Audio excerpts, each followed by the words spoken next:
आइए आज हम आपको सजाद भाई के किन्नू फार्म हाउस पे ले जाते हैं, जहाँ पे सजाद भाई ने लेबर लगा रखी है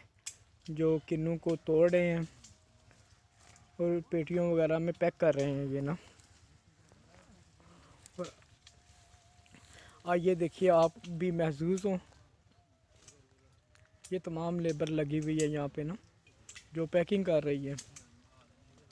अब यहाँ से माल्टा सीधा जो जाएगा फैक्ट्री के अंदर, जहाँ पे इसको मज़ीद पॉलिश वगैरह करके ये बाहर एक्सपोर्ट किया जाएगा।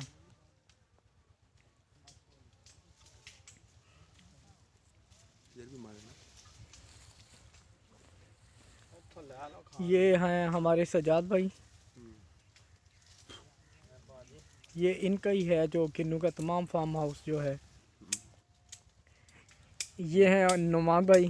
हमारे बहुत ही अच्छे पीर मुर्शद भी हैं और भाई भी हैं हमारे ना जी, और किन्नू खा कर इंजॉय कर रहे हैं, ये महसूस हो रहे हैं